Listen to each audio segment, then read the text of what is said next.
you have to learn all of the facts and then sort of forget them in fiction and be much more clever about how you actually put them into the story. And I really, really love that process.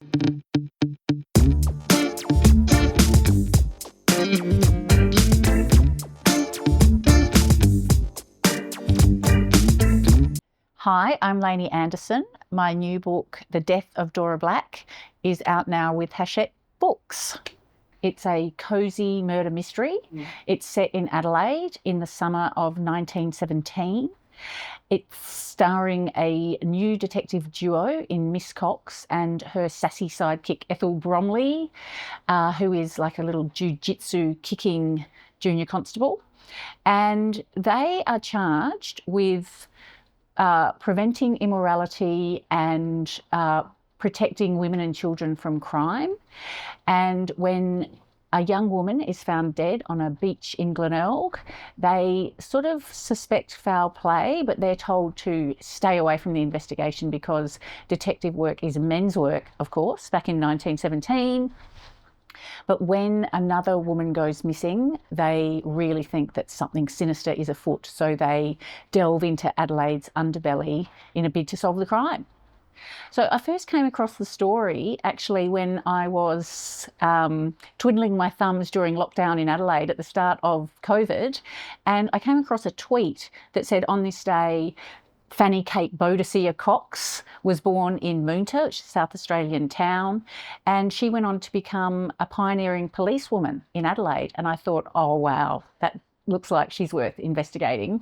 And I got so invested in her story that I actually started to study her life as part of a PhD, and ultimately wrote a novel on her life as part of my PhD. When I started my PhD, I thought, she sounds like a great focus for maybe a historical fiction, obviously a biography. She was 40 and unmarried, a strict Methodist. When she started in the police force, she ran South Australia's Women Police Branch for 20 years. So, but the more I sort of learnt about her story, that she was a strict Methodist, but she loved to shop.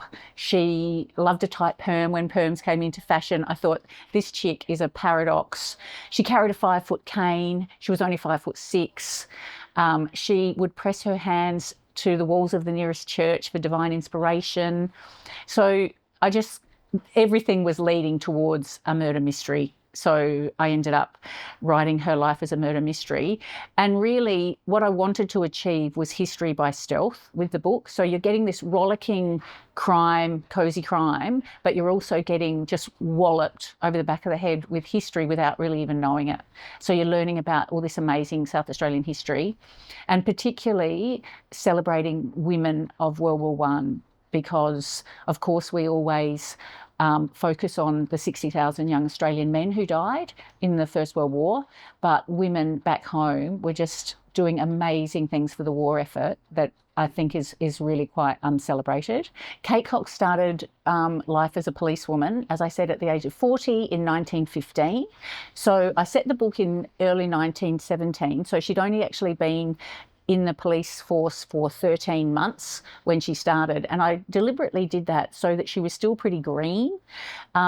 When she started, she was handpicked to be South Australia's first policewoman. She was asked if she wanted 6 junior constables, and she said, no, give me 1 because I don't even know what I'm going to do yet. They really didn't. There was this sort of global moral panic around the increasing freedoms that were being granted to women because they were getting more and more work. So they had more and more money. They were becoming more independent. They could make more choices for themselves. They were out of the home a lot more.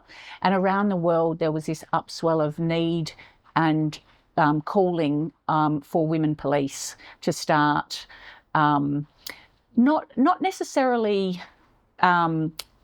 just policing the morals of young women, but also making sure they weren't falling victim to opportunistic men who were also, gaining more freedom, going away with the war and that sort of thing, and then coming home.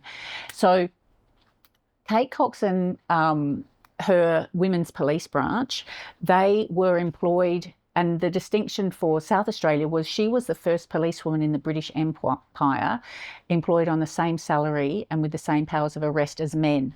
So they had exactly the same powers of arrest and responsibilities as men, but they also had the same work role. So they worked 60-hour weeks. They had one Sunday off every 6 weeks only. They worked split shifts. So they would start work at 9 o'clock in the morning and then work to, say, 1 o'clock, break for the afternoon if they weren't really busy, which they always were. They were always like absolutely slammed with work. And then they would work till 11 or 12 o'clock at night, patrolling beaches, streets, parks. So there was always 2 of them. They mostly walked the beat, making sure young women and young men weren't fraternising too closely.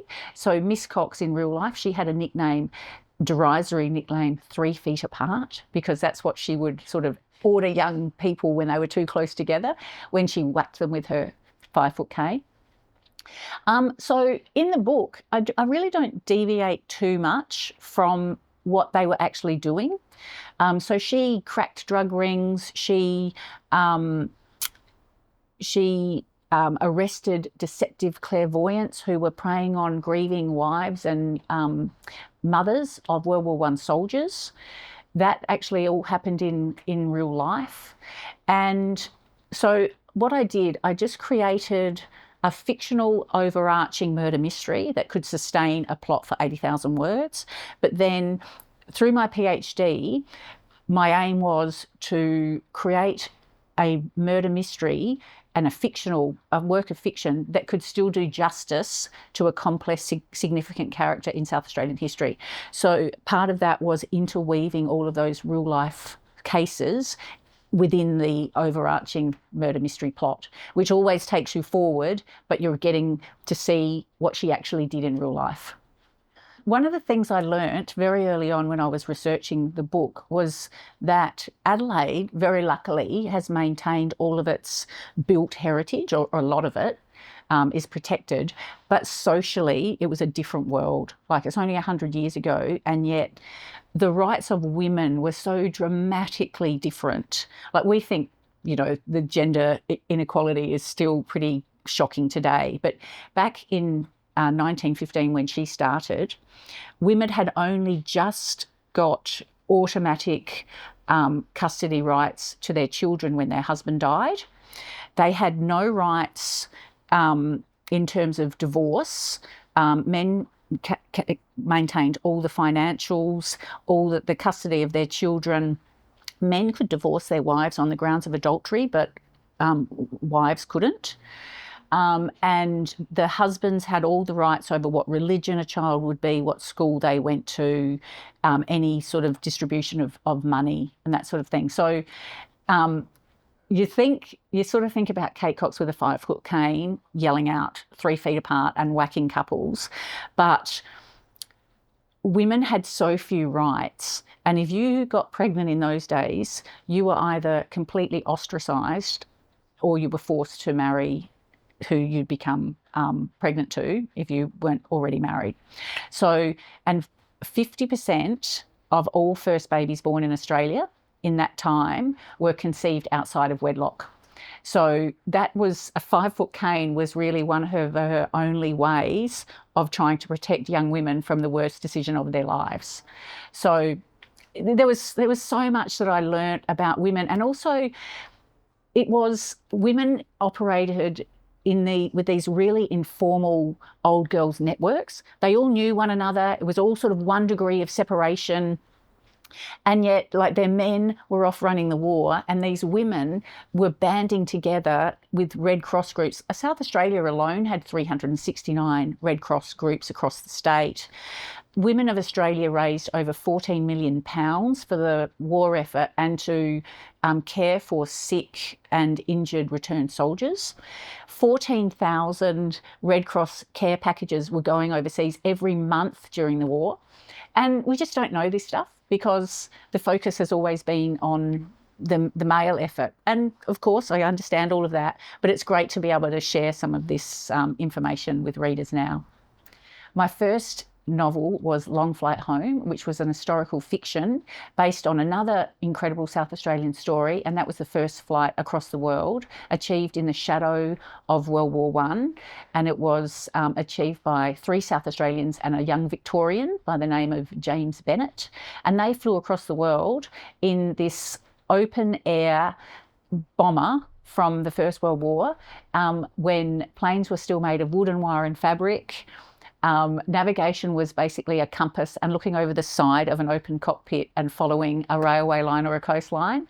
And after India, there were basically no airfields, and they won the Great Air Race, which was announced by Billy Hughes, the Prime Minister, just after the First World War. Yeah, so that was my first novel, and I loved it. I got completely obsessed with it. I did a Churchill Fellowship and retraced the route to try and build a case for politicians paying some attention to the plane, which is still in Adelaide. It's at Adelaide Airport. And that was my first foray into fiction. I sort of stumbled my way through the writing process, and luckily was picked up by a South Australian publishing house, Wakefield Press, which was brilliant. But when I finished that, I knew I wanted to write something else. I didn't know exactly what, but I knew it was a very male-dominated story.